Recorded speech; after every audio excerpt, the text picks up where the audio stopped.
Hey guys, this video we're going to be checking out the BBB 3B-R 128, and this is a 128mm micro drone kit, and this is probably pushing the very edge of the boundary of micro drones because I don't really cover a lot of 3-inch drones on my channel, either the 2.5 inch or the 5-inch. So it has some interesting motors. It's kind of interesting characteristics, and I'll talk about all that in a second. This comes as a kit, doesn't come fully built. You pretty much get everything here. You get the motors, props, the this is a mini Swift front cam, the whole frame. What you don't get is the power stack here in the middle, which is your 4-in-1 ESC, flight controller, your receiver, and your video transmitter. So I've actually had this frame for a while, and I was waiting to get some parts to actually complete this build, because obviously you can't fly it with just a frame, motors, and an FPV camera. You need the flight stack in the middle here, and the flight stack I'm using here is from HGLRC. It's the F425, so it's 4-in-1 25 amp ESC, 2-4S LiPo. The flight controller is an Omnibus F4 with an OSD. And then I'm using a micro FlySky receiver here with this antenna. I think it's the FS82. And then the video transmitter I'm using is just a hacked VM275T. That I did a video a while back on how to hack all-in-one cameras, and that's a 25 milliwatt all-in-one camera, but I just took the video transmitter out and I just put that in there. Now the frame kit itself is very nice. The carbon that they're using here is very clean cut. It came in a very nice box. It's pretty simple to put together. The carbon here is just, just solid all around. No burring, it's very clean and just very good carbon all overall. Very impressed with that. And this thing is a tank. This is very durable, very solid. I think this is probably a 3.5mm arm. Let me measure that. So it's about a 3mm arm here.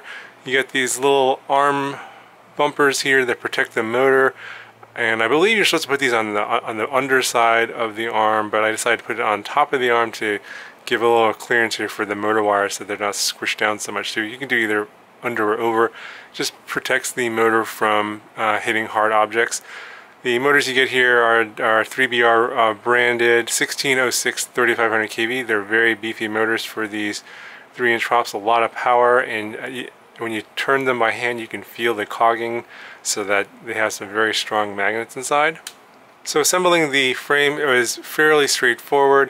You have these two metal side plates that go on both sides that attach to this carbon side plate that protect the camera.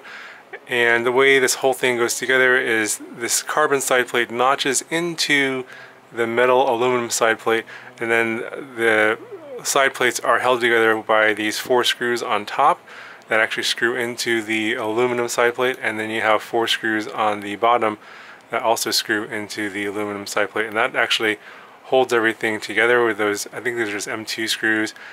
They come with the kit. So all you got to do is you just solder on your motors to the flight controller. So what I did, actually, let's start from the beginning, is I mounted my flight control stack with the 4 screws that came with the kit, and then I mounted the motors to the arms, and then I soldered the motor wires to the ESC, and I completed the connection of the flight controller, which is basically just goes on top with some pins to the ESC. Wired up the video transmitter, the receiver, and the connection for the camera, which is just a 3-wire connector, video, power, and ground. And then putting the basically this cage on top, which is the side plates and the top plate, and then you just screw it into the bottom. And that was pretty much it. It was a very simple build, actually, not a whole lot of soldering. It did come with an XT30 that I soldered here to the power leads here, and they kind of go in and then make a right turn underneath here on the flight controller, which is why I didn't use the included battery strap. I just used rubber bands here to hold on the battery, and that seemed to work okay. I did fly this with a 3S battery in the flight demo. So I was using these GNB batteries. This is a 3S 80 to 160C battery with an XT30 connector. Flew with this one. I flew with a 550 3S, and I also tried flying it on 4S with a larger battery, actually, which is the smallest 4S battery that I have at the moment, which was an 850, and it actually weighed too much. It flew worse on the 4S than on the 550 3S. So I think that it would fly better on a lighter, smaller 4S battery, which I just don't happen to have. You probably would need like a 550 to 650 4S battery with really high C rating. I think the batteries I was using didn't have a very high C rating. I think they were only like 40 or 50 C, so that was really not enough. This thing weighs quite a bit. Without the props here, it's 138 grams. I think with the props it was like around 148 grams, I think. So this is pretty heavy without the battery. You throw the battery on there, and it's not a rocket ship. I can tell you that much. The flight characteristics are kind of docile, and it has to do with the weight of the drone, which is a little on the heavy side. These motors are kind of heavy. I mean, the frame itself is kind of heavy because it's very, very tough and durable, very strong. But these motors are also kind of heavy because they're 1606 motors, and I think the kV needs to be higher. So these 1606 3500 kV motors need to be higher for these 3-inch props to basically generate more power. I think that if these were say, instead of, what are these, 3500 kV, if they were in, say, the 5 to 6000 kV range on 3S, I think it would definitely fly a lot better. I mean, even higher kV, I don't know if it's even possible, but if they can get up to like 7500 kV on 3S, it would fly really nice on 3S, because, you know, the thing I'm finding is that when you go from 3S to 4S, you gain weight, but you don't really gain that much power for something of this kV size and prop size. So I decided just to fly it around on the 450 and 550 3S batteries. The downside of that is the flight times are kind of short, so I'm getting like 2.5 minutes of flight time on those batteries because of the weight of this. And you know, it can do flips and rolls. It's an okay flyer. I mean, it flies fine. It's just a little bit of a docile flyer. I think that something like this might be better for someone that's just starting out. If you maybe like your second or third build and you want something that's going to, you know, protect the camera really well, it's going to take crashes really well, but you're not looking for a rocket ship, you're just looking for something really durable where you can practice, this frame might be appropriate for you. You're not going to get a ton of power, but it'll hold up really well in crashes, and it'll fly fairly decently. I mean, obviously everyone wants lots of power, because once you've flown something with a lot of power, you can never go back. But if you're sort of someone that's flown smaller stuff and moving up, this might be something to look into with the components I put together here.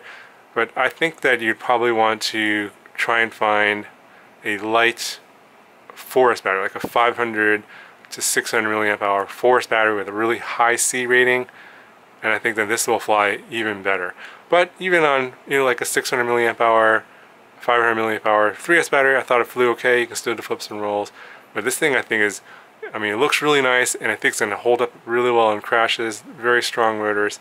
But if you're looking for a rocket ship, really fast, you know, micro, I would look into some of the 2 and 2.5 inch micros. Not this size. This is probably not for you. Anyway, I'll go ahead and I'll show you my Betaflight setup and how I have this set up. It's pretty basic. 317 stock PIDs, nothing fancy. It's got the OSD on there, and then I'll show you some line of sight and the FPV footage. Okay, so here are the settings that I have in the BBB, and I'm running Betaflight 320 actually, and this is the Omnibus F4 flight controller. I have the receiver on UART1, and that's because I'm using an iBus receiver.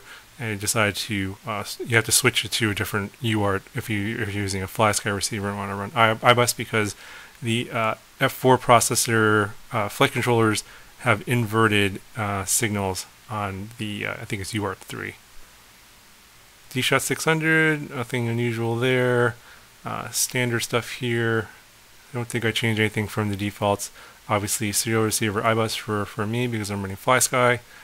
And then here are my features set up. I have air mode, OSD, anti-gravity, and dynamic filter turned on. And these are just my beeper settings. Should probably turn off USB if you have a beeper because it'll go off with the USB plugged in. These are my battery voltage settings. So here are my fail-safe settings. I just changed throttle to hold.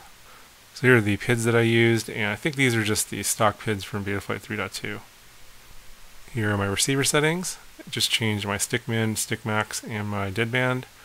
And then these are the modes that I've set up in my flight controller. This is how I have my OSD set up, just my battery voltage and my flight time. And that's pretty much it.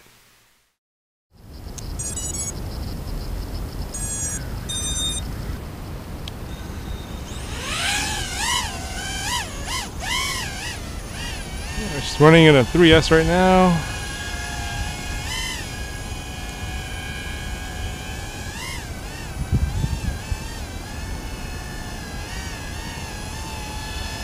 Let's check out what the punch out's like.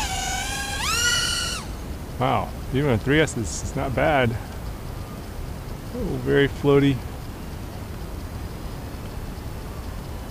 I am at like 25% throttle even on 3S to just maintain a hover.